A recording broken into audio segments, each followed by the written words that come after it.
વિદ્યાર્થીઓ, આજના વિડીયોમાં આપણે બે માર્ક્સની થિયરી જોવાના છે. બે થિયરી છે: ચુંબકીય ફ્લક્સ, મેગ્નેટિક ફ્લક્સ, ફેરાડેનો પ્રેરણનો નિયમ, ફેરાડેઝ લો ઓફ ઇન્ડક્શન. વિદ્યાર્થીઓ, ગયા વિડીયોમાં આપણે ફેરાડેના લો જોયા હતા. જરા રિવિઝન તમને કરાવી દઉં. એમાં એવું હતું કે ગુચડું હતું. એ ગુચડાની સાથે ગેલ્વેનોમીટર જોઈન્ટ કરેલો હતો અને ચુંબક હતું. તો ચુંબકને જો ગુચડાની નજીક લઈ જવામાં આવે તો ગેલ્વેનોમીટર કોણા વર્તન દર્શાવે. મતલબ કે આપણે આ જે ચુંબક છે એ ચુંબકને લીધે ગુચડામાં વિદ્યુત પ્રવાહ ઉત્પન્ન કર્યો. પ્રવાહ ઉત્પન્ન કર્યો એટલે બીજા શબ્દમાં એવું કહેવાય કે ચુંબકને લીધે ગુચડામાં પ્રવાહ પ્રેરિત થયો. બરાબર? જ્યાં હેડિંગ છે તે પ્રેરિત થવું. તો એવા કિસ્સામાં આપણે આવા પ્રવાહને પ્રેરિત પ્રવાહ તરીકે ઓળખીએ, જેને ઇન્ડ્યુસ કરંટ તરીકે ઓળખાય છે. અને આપણે જાણીએ છીએ કે વિદ્યુત પ્રવાહને લીધે પરિપથમાં વિદ્યુત સ્થિતિમાન બી ઉત્પન્ન થાય. તો એવા વિદ્યુત સ્થિતિમાનને પ્રેરિત EMF, ઇલેક્ટ્રોમેગ્નેટિક ફોર્સ તરીકે પણ ઓળખાય છે, જેને આપણે ઇન્ડ્યુસ વોલ્ટેજ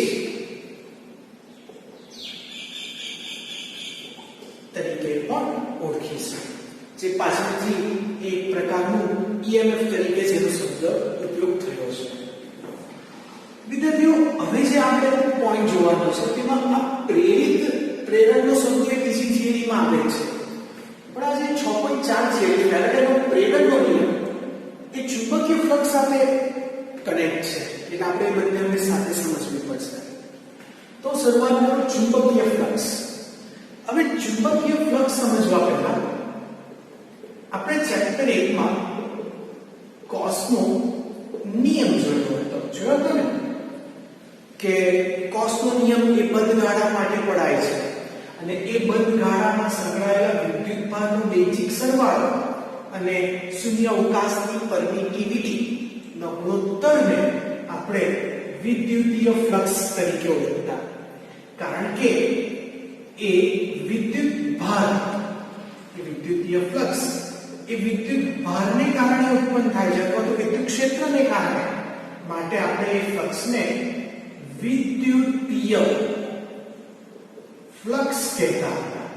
એની બીજી વ્યાખ્યા પણ આપી કે જ્યારે આપણે કોઈ પૃષ્ઠને સમાન વિદ્યુત ક્ષેત્રમાં મૂકવામાં આવે તો એ સમાન વિદ્યુત ક્ષેત્ર અને જે તે પૃષ્ઠનું ક્ષેત્રફળનો ગુણાકાર ને પણ વિદ્યુતીય ફ્લક્સ કહેવાય છે.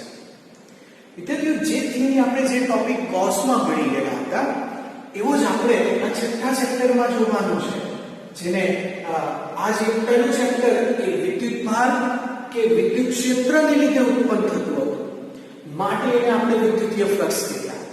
પણ આ ચેપ્ટરમાં ચુંબકને લીધે ઉત્પન્ન થાય છે ફ્લક્સ, માટે આપણે એને ચુંબકીય ફ્લક્સ તરીકે ઓળખીએ છીએ.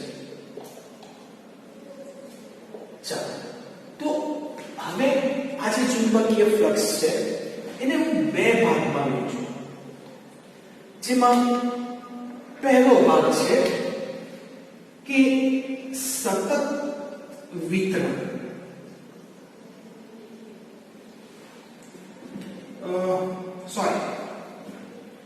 સમાન ચુંબકીય ક્ષેત્ર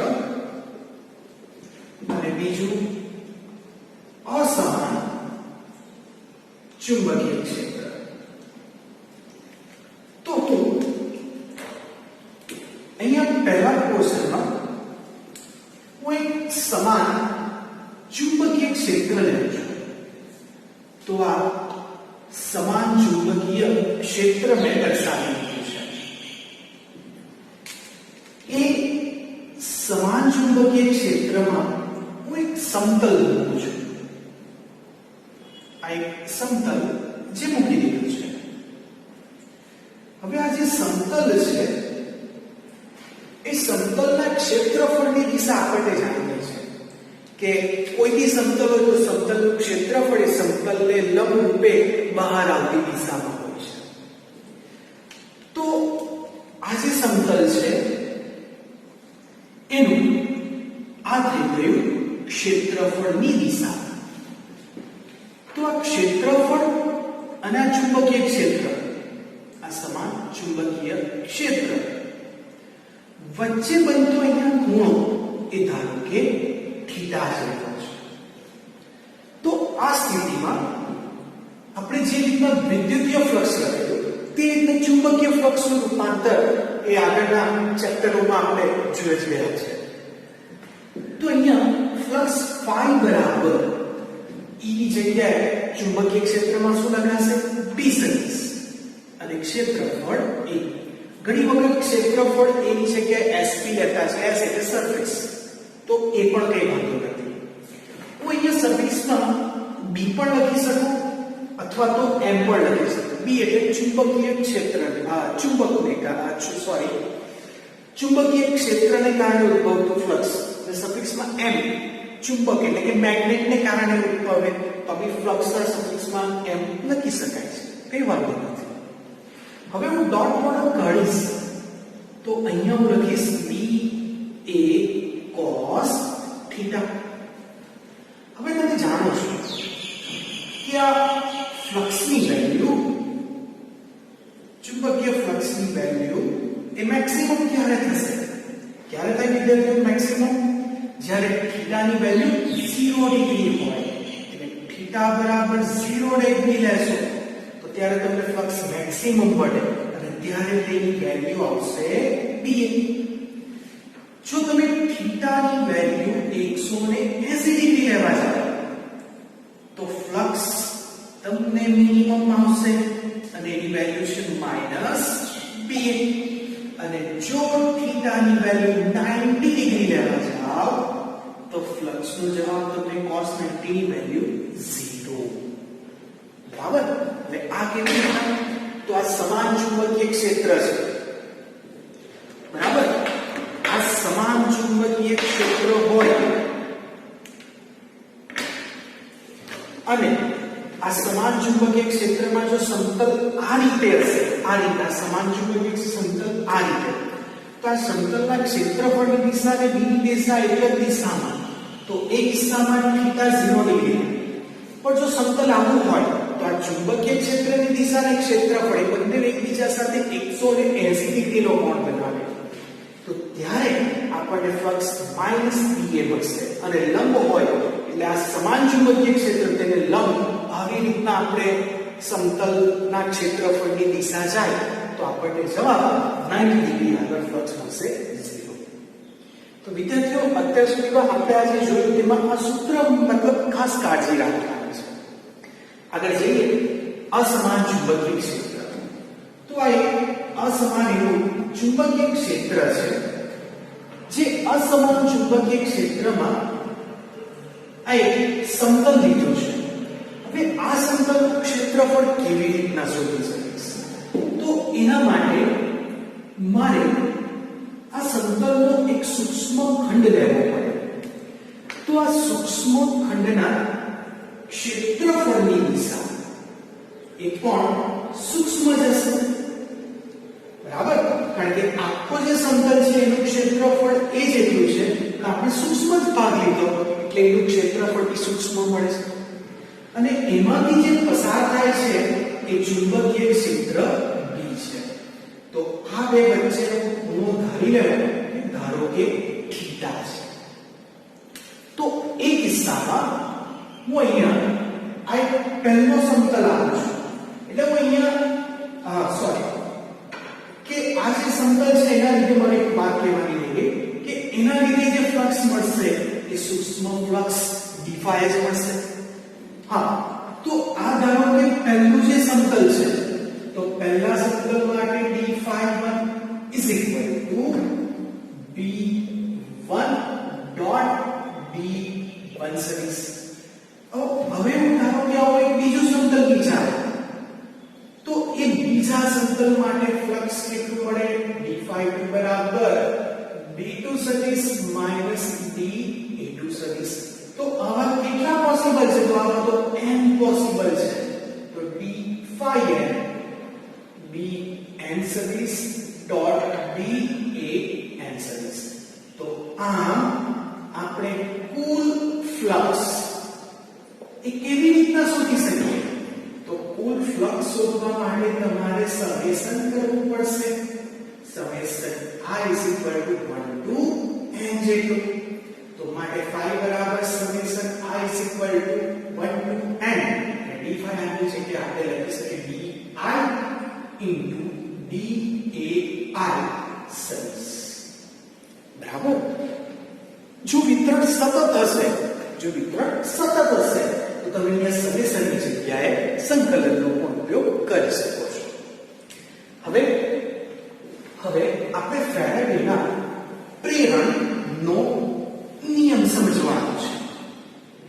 બરાબર. જે એકદમ અગત્યની થિયરી છે. વિદ્યાર્થીઓ બંને થિયરી જોઈન્ટ પૂછાય છે અને તે પણ 2 માર્કમાં પૂછાય છે ને અગત્યની છે. તો ફેરાડેના નિયમ પ્રમાણે કે કોઈ પણ બંધ પૃષ્ઠમાં પ્રેરિત થતું EMF એ બંધ પૃષ્ઠ સાથે સંકળાયેલો ફ્લક્સ એટલે કે કોણ phi એટલે ચુંબકીય ફ્લક્સ ના ફેરફારના સમય દરના ઋણ મૂલ્ય જેટલું હોય છે. જે ફેરાડેનો પ્રેરણનો નિયમ છે. ફેરાડેસ લો ઓફ ઇન્ડક્શન. મેં તમને આગળ જે વાત કરી કે જે ફેરાડેના 3 પ્રયોગ હતા તેમાં આપણે અત્યાર સુધીમાં પ્રવાહ સમજતા હતા પણ ફેરાડેના મતને એના નિયમને આધારે હવે એ પ્રવાહ કેવો થઈ ગયો પ્રેરિત પ્રવાહ થઈ ગયો અને જે કરંટ હતો એ પ્રેરિત કરંટ વોલ્ટેજ હતો એ પ્રેરિત વોલ્ટેજ થઈ ગયો. પ્રેરિત વોલ્ટેજ એ આપણો આ EMF છે જેને ઇલેક્ટ્રોમોટિવ ફોર્સ કહેવાય છે. શું કીધું ખાસ સમજો. શું હતું પ્રયોગમાં કે ચુંબક ને ગુજડાની નજીક લાવવાનું તો એક જે ગુજડું છે ગુજડામાં પ્રવાહ ઉત્પન્ન થાય પણ એમાં શું થાય ખરેખર પ્રવાહ પ્રેરિત થાય છે માટે આપણે એને પ્રેરિત પ્રવાહ નામ આપ્યું અને પ્રવાહને કારણે વોલ્ટેજ મળે તો માટે પ્રેરિત પ્રવાહને કારણે પ્રેરિત વોલ્ટેજ ઇન્ડક્શન વોલ્ટેજ મળશે ને એ જ આપણો કોણ છે એ જ આપણો પ્રેરિત વોલ્ટેજ એ જ આપણો EMF અહીંયા છે. બરાબર. તો એ જે EMF છે જેનું જે વ્યાખ્યા એ ફેરાડે કયો આપ્યો કે જે ફેરાડે પ્રેરિત EMF ની જે વ્યાખ્યા આપી એનો નિયમ છે કે કોઈ પણ બંધ ગાળામાં ઉદ્ભવતું પ્રેરિત EMF એ ચુંબકીય ફ્લક્સનો ફેરફાર એટલે d5 ના સમય દર એટલે d5/dt ના ઋણ મૂલ્ય બરાબર હોય છે.